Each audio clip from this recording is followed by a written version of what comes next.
Mike Posner rewrote the song that made him famous, and in the process, he rewrote his whole story. So, he went back to Ibiza with a totally new story and like a totally new life perspective. Now, for those of you who follow my other page, the Rabbit Hole Roundup channel, of course, I recently posted a video with a similar title and like similar topic, of course, but like this is in fact a different video. It's not different, it's the same, just changed. This is going to be like a full-on deep dive into Mike Posner's song, I Went Back to Ibiza, as opposed to my Rabbit Hole Roundup side, which is like more snippets of different stories. So anyways, for those of you who aren't familiar with Mike Posner, he's like an incredible singer, who's also climbed Mount Everest, like he's walked across the whole country. He went from feeling empty as an artist to now feeling full, and I think it's safe to say he transformed his whole life. And so, as many of us know, Mike's most well-known song was always I Took a Pill in Ibiza. And yet he realized recently that like those lyrics from that song no longer define him and like no longer tell his current story. And so he decided that like he was going to rewrite that song with more empowering lyrics, and he called the song I Went Back to Ibiza.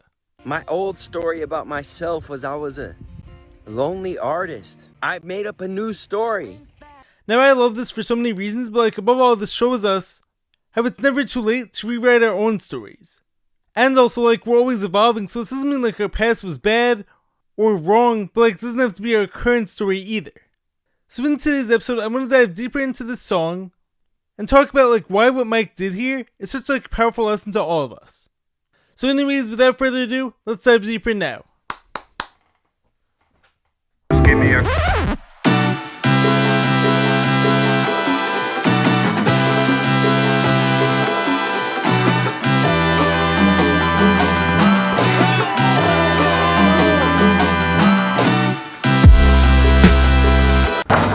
What's happening, guys? Welcome back to the Jared and James channel. I'm Jared Weiss. If you guys didn't know, that must mean that you're not subscribed to the channel, so you know what to do. Hit that subscribe button, make sure to leave a like, drop a comment, let me know your thoughts in the video. Follow me on every platform, and if you guys haven't done so already, make sure to check out my book, Fight Through by Jared Weiss. All links to purchase it are on my website, which is jaredryanweiss.com. That's JAREDRYANWEASS.com. Buy the book, support me, and make sure to check out all the awesome shirts in there as well. Every shirt has been designed by me, every shirt is made of 100% organic cotton, so any support at all, as I'm always saying, will be very greatly appreciated. So let's dive deeper into I Went Back to Ibiza and let's talk about all the powerful lessons from Mike Posner now. So to start things off, I want to look at some of the lyrics in Mike Posner's new song I Went Back to Ibiza, and I want to compare some of these like with his old lyrics to show off like all the growth that he's made and tell us like any of our own personal growth journeys. So in the new version, I Went Back to Ibiza, it goes like, I went back to Ibiza and got a hotel by the shore, but now I'm 12 years older and I'm 10 years sober and Avicii isn't here no more. Now compare that opening to I Took a Pill in Ibiza, which goes like, I took a pill in Ibiza to show Avicii I was cool, and when I finally got sober I felt 10 years older, but F it was something to do.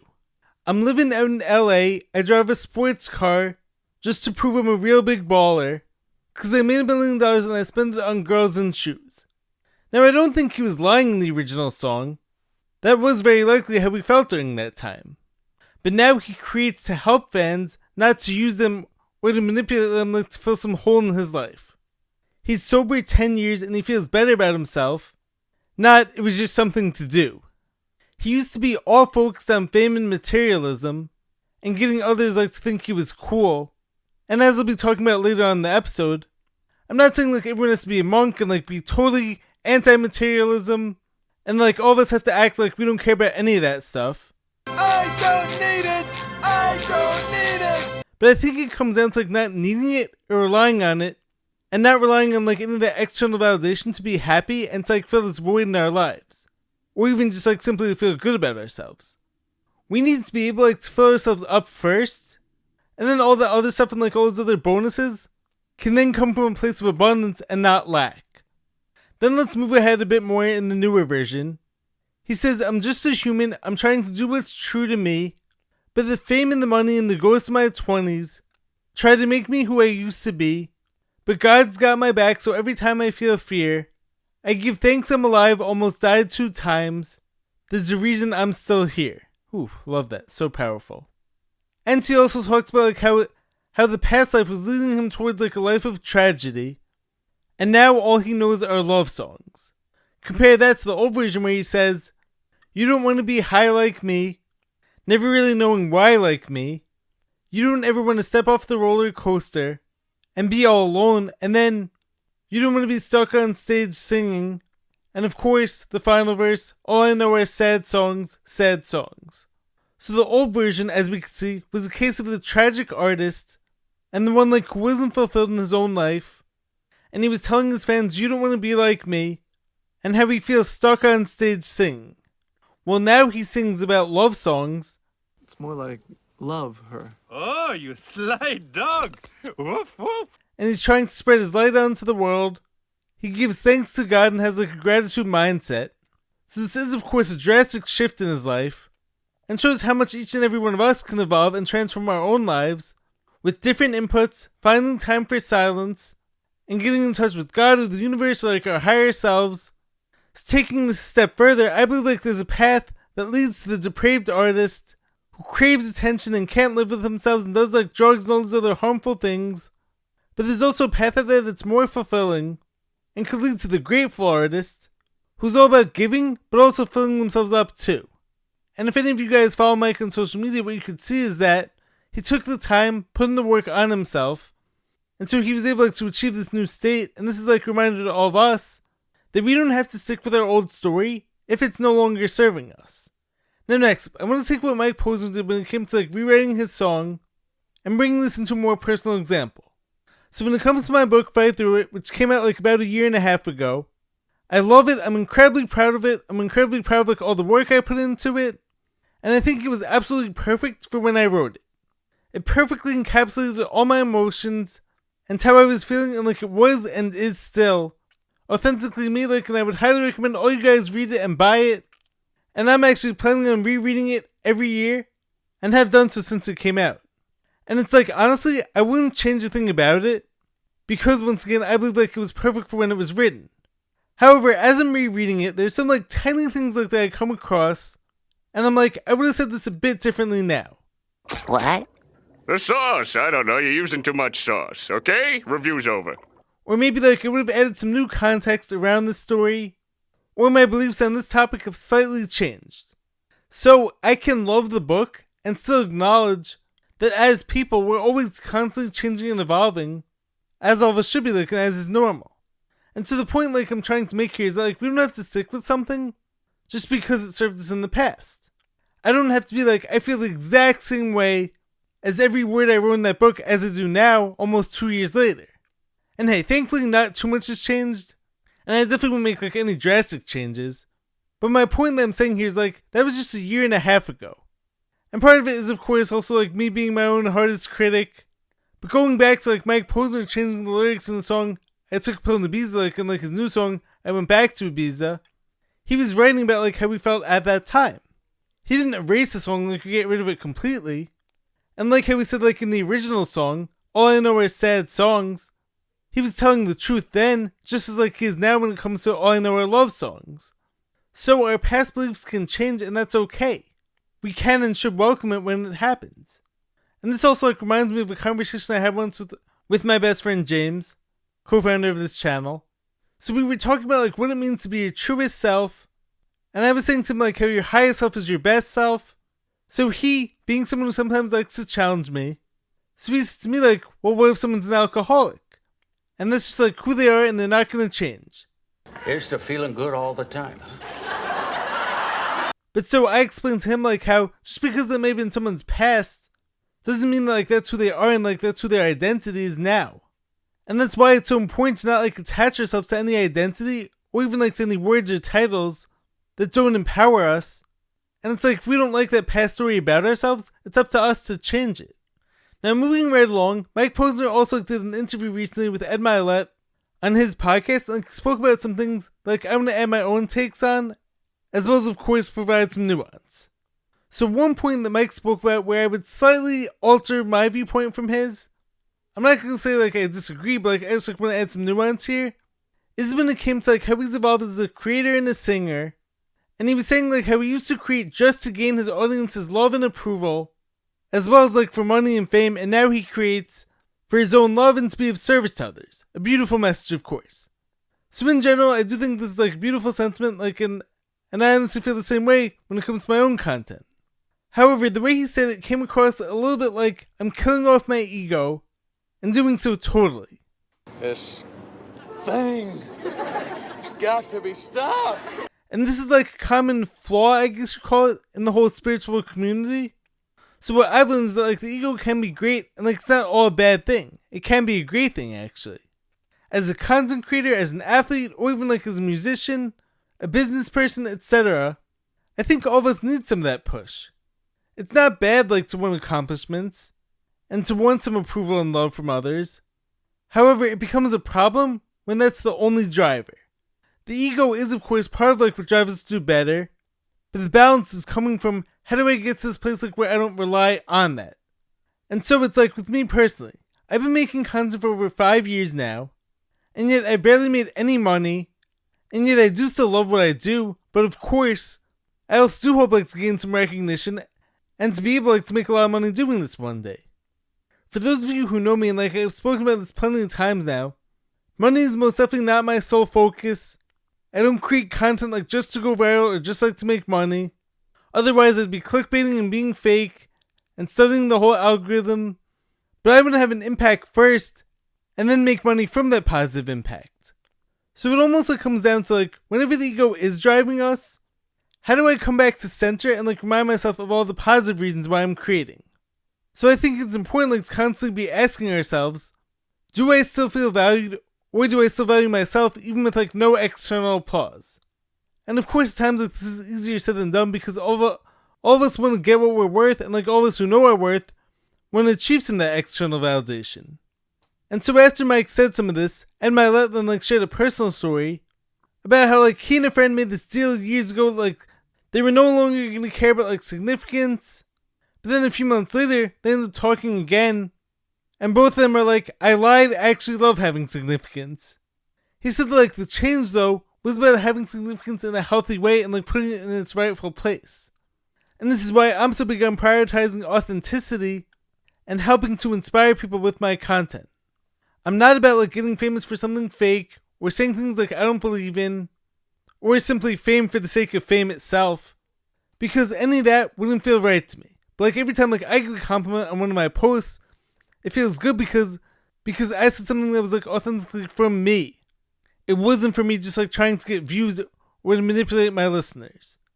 So it's like for me, if I'm trying to get big with all the things like I'm trying to do, whether it's one day be a top podcaster, a best-selling author, have like a massive clothing line, athlete, etc., etc., the top of the reef, where the somebodies live, I can then feel good about it and like how I got there. I'm not lying to myself and like saying like I don't want that success. I'm saying like I want it for the right reasons and like for positive reasons. And adding on to this, it's like if I disagree with the algorithm and like what the algorithm is promoting, I want to be the change that like I wish to see, even if it means like it's going to take longer. An unhealthy relationship when it comes to like chasing fame or chasing approval is when it's like I'll do whatever it takes just to be loved or to be rich and famous, because that's where you get people who sell out and sell their souls just to have like this external validation, and that's not healthy. They were willing to change everything about themselves just to please others, and in the process they lost themselves. Now moving ahead, let's expand on this point a bit more. I feel like there's an issue with both sides. On the one hand, you have like the person who's so fake and like who's willing to do anything just like to get views and to get money and fame. But on the other hand, you also have like the person who convinces themselves to deny wanting to be loved and denies wanting like any approval from others, because like I think that's actually kind of fake too. I mean, you could say it all you want, like you don't care what anyone else thinks about you. You don't want any worldly possessions and any success. But that's honestly a lie too. It of course feels good like to have a comfortable lifestyle, and this isn't like a bad thing to strive for. And so it's like there's this, I'll call like a fake enlightenment person, where you see it all the time online, and like hey, maybe sometimes I get like this too, where it's like suddenly I see myself as a monk and like I don't need any of that. But once again, when I'm being truly honest with myself, I don't mean that either. I do want some level of recognition for my work. I do want like other people to tell me like how great what I'm doing is. I think all of us want these things, and like to deny that like that's something that like we want, I'm not sure like how true that is to ourselves. It's not a lie. if you believe it. We all want like our efforts to be valued and to feel like we're seen. And if I'm being totally honest, it feels like to me at times I haven't gotten that, whether in sports as like an underdog athlete, from my coaches, or when it comes to me being a content creator too. It became personal with me. I know what I'm worth and like I'm going after what I'm worth, and so when people don't give that to me, it hurts, and like that's normal. Of course it is. When you put in all this work into something like you're passionate about, you want that work to be valued properly. But it's like, for instance, there's all these people out there who are telling you like, to get off your phones completely, because in their eyes, technology is the devil. But they're of course telling you this from their phones that they're on, and they're of course posting this all over social media. Or you also have like people telling you like that social media sucks, and wanting a big platform like it's only about the ego, and they don't care what you think at all, knowing full and well, without social media, these people like wouldn't have any platform to speak on, and they would also like probably have to get like a totally different job and career. And so that's always been like a big pet peeve of mine, is this fake enlightenment where these people like are holier than thou because they don't need any of this. Or another personal example was like for me in elementary school, there used to be like all these kids who would say like, oh, we don't play video games, and so as a result, we're better than you, basically. But then I realized, of course video games can be a lot of fun, if you don't overuse them. So as with everything, it's about nuance. And maybe you think like when I tell you guys like I don't drink, I've never smoked, I've never drank, and I also like haven't eaten anything unhealthy since I was in like 8th grade, and these are all things like that I'm proud of, but I don't treat people differently who don't live like me. And I don't tell people like they have to live exactly like me. Now maybe I am someone like who is closer to that monk quote unquote lifestyle, who tries to be like more righteous than the average person. Or at least like, as you know, I really try to like live my life guided by principles.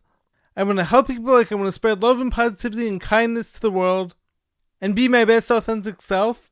But even I would love to have millions of views. I would love to be making a ton of money off of my work. I want to be a success in everything I'm doing. Whether it's an athlete, a content creator, an author, a person, etc., etc. But where I differ from the average person, quote unquote, is that like I know that I'm aware that I'm not willing to do or say like whatever it takes just to get like the algorithm to reward me, and I don't believe like it's safe or healthy for us to sell out who we are. And so this is like the key, I think, when it comes to putting our ego in the right place and understanding how to use it for good versus when it's like using us to get all these worldly possessions. Now the final idea like I want to get into when it comes to Mike Posner's I went back to Ibiza and like what this shows us when it comes to reinventing ourselves, and how like it's never too late to do that. So something like I've been trying to do in recent years is getting back to playing basketball while having fun. What is fun? My whole early years and like for a very long time, it was like any time I played sports, it was always like such a stressful experience for me.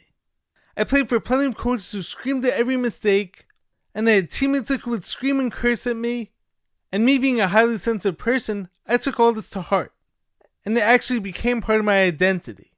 How well I played, how many points I scored, that became who I was. This was not a healthy relationship with sports. And look, I love sports, I love basketball, I play basketball like at a high level, and I also played like high level soccer, ran track, and in my early years like I also played baseball and flag football too. But in my years post-college, I think like a key healing process I've been on has been getting back to playing basketball while having fun, and while also like staying competitive and like playing high level competition, but realizing like this doesn't have to be miserable and like it shouldn't have ever been that way. So now I'm basically retraining my mind, and it's not easy. As I've spoken about recently, I've been playing like these high level runs with my brother and like some of our former teammates from over the years, the good ones at least. And also like by the time this video comes out, we also recently joined the league, and hopefully that's been going well too. But the main thing like I'm trying to do with these runs is remind myself like you could play hard, you could try your best, you could work incredibly hard, and you could give it your all, while also being able to have fun and make mistakes, and try out new moves and like make peace with the results. And once again, a huge part of this for me comes down to like who I'm playing with.